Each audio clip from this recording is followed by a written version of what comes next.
I've lived in prison for a long time now, and I've met a lot of men who were motivated to commit violence just like me, and without exception, every one of them was deeply involved in pornography without question, without exception.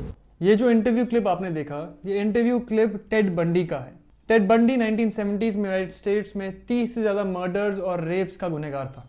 ये clip उसके पूरे interview का एक छोटा सा part था, और जहां इस इंटरव्यू में उसने अपने क्राइम को कबूला, अपने गुनाहों को कबूला, उसने एक बहुत ही इंपॉर्टेंट चीज़ पे फोकस करा। अपने जेल के एक्सपीरियंस से और इतने सारे प्रिजनर से मिलने के बाद उसने इस बात पे जोर दिया कि maximum rapist are porn addicts. Kolkata में जो अभी जघन्य रेप केस हुआ है, उसने पूरे देश को हिला दिया है। आउटरेज, प्रोटेस्ट बहुत ही लाजमी है और होना भी चाहिए, पर इस इंसिडेंट के बाद जहां वुमेन सेफ्टी और सिक्योरिटी के बारे में बात होनी चाहिए, अलग अलग इश्यूज़ पे डिबेट्स होनी चाहिए, एक बहुत ही अजीब डिबेट ने इंडिया को घेर लिया है। वो है मेन वर्सेस वुमेन डिबेट। बहुत सारे लोग सोशल मीडिया, ट्विटर पे लिख रहे हैं कि it is an entirely male problem. कई लोगों ने तो इसको एक इंडियन प्रॉब्लम कहा है। एक ट्रैवल सोशल मीडिया इन्फ्लुएंसर ने तो ये तक लिखा कि कोई भी फॉरेन टूरिस्ट को, स्पेशली वुमेन को, मैं सजेस्ट नहीं करूंगी कि इंडिया आए घूमने के लिए। फिर से वापस एक बात शुरू हो गई कि India is the rape capital of the world. ये बात सच नहीं है। अगर स्टेटिस्टिक्स देखा जाए, पर कैपिटा रेप इंसिडेंट्स देखा जाए, तो इंडिया का नंबर कहीं भी टॉप पे नहीं आता। पर that is not an important issue. Even one case of rape is as important as any other case. जहाँ कोलकाता रेप केस के बाद इतनी सारी डिबेट्स हुई, वहाँ एक बहुत ही इंपॉर्टेंट इशू को मिस कर दिया गया है। वो है इंडिया में राइजिंग पॉर्न इशू। हाँ, ये बात तो है कि पॉर्न और रेप का कोरिलेशन प्रूव करने की कोई सब्सटैंशियल रिसर्च नहीं है। शायद सर्वेज और केस स्टडीज इसको प्रूव करने के लिए इनफ हो भी ना। पर अगर आप टेड बंडी का इंटरव्यू देखें तो वो डायरेक्ट कोरिलेशन लगाता है। और मैं इस इशू पे एक बहुत ही फर्म स्टैंड लेना चाहता हूँ। Pornography, if not direct, has a substantial role in the sexual crimes committed. And seeing the statistics, it's a big concern for India. अगर कोई मुझसे पूछे कि why men rape, one of the very important reasons is sexual stimulation through pornography. और statistics हमें बहुत खुश करने वाले नहीं है। एक 2018 की स्टडी के हिसाब से India was the third largest consumer of pornographic content. Recent data हमें कोई क्लियर पिक्चर नहीं देता, पर फिर भी ये बोलना गलत नहीं होगा कि India is among the top consumers, amongst the top consumers of pornographic content. And not just that, अगर आप इंस्टाग्राम और बाकी सोशल मीडिया पे देखें तो वहाँ पे भी धीरे धीरे सेक्सुअलाइजेशन ऑफ मीडिया कंटेंट शुरू हो गया। चाहे वो इंस्टाग्राम की रील्स में हो, पोस्ट में हो, शॉर्ट्स में हो, या किसी भी और प्लेटफॉर्म पे हो, ये साफ साफ दिखता है। इसके लिए आपको कोई सोशल साइंटिस्ट, एक्सपर्ट होने की जरूरत नहीं है। पॉर्न एडिक्शन, जिसको साइकोलॉजिस्ट आज के टाइम पे एक बहुत ही खतरनाक एडिक्शन मानने लगे हैं, यूपीएससी के 2023 के मेंस पेपर में भी पॉर्न एडिक्शन का एक क्वेश्चन आया था साइकोलॉजी के ऑप्शनल में। फिर भी ये दुख की बात है कि हमारे देश में इस पर ज़्यादा रिसर्च नहीं हो रही है। 1000-2000 लोगों के सैंपल सर्वे करा के आप इस इशू की गंभीरता को नहीं समझ सकते। Pornographic content leads to rape शायद एक एक्सट्रीम व्यू पॉइंट हो, बट ये बोलना बिल्कुल भी गलत नहीं होगा कि it leads to a dysfunctional society and an individual. While ये प्रेडिक्ट करना बहुत ही मुश्किल है कि क्योंकि इंडिया में पोर्नोग्राफिक और सेक्सुअल कंटेंट धीरे धीरे बढ़ रहा है, कंजम्पशन उसका, इसका डायरेक्ट इम्पैक्ट होगा सेक्सुअल क्राइम्स में। ये बताना इतना आसान नहीं है, कोरिलेशन करना इतना आसान नहीं है, बट हाँ, ये एक चिंताजनक टॉपिक है और as the youth of this country we should be aware of this topic. इसके दुष्प्रभाव के बारे में हमें पता होना चाहिए और उसको हमें जितने लोगों तक हो सके उसको उजागर करना बहुत जरूरी। और इसको रिजॉल्व करने का सबसे पहला स्टेप ही है awareness. Awareness not just eight individual influencer level but from the government. जैसे कि जंक फूड, सिगरेट और अल्कोहल के बारे में लोगों को अवेयर कराया गया। सिगरेट के पैकेट में लिखा गया कि सिगरेट पीना सेहत के लिए हानिकारक है। वैसे ही पोर्नोग्राफिक कंटेंट के बारे में बच्चों को अवगत कराना जरूरी है कि ये आपके लिए बहुत ही ज़्यादा खराब है एंड साइंटिफिक रीजंस देने चाहिए। असली सेक्सुअल एजुकेशन यही है।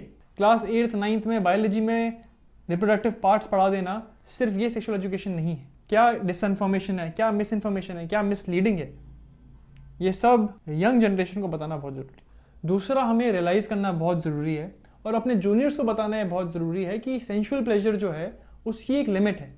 भगवत गीता का चैप्टर 5 टेक्स्ट 22 कहता है कि an intelligent person does not take part in the sources of misery which are due to contact with material senses.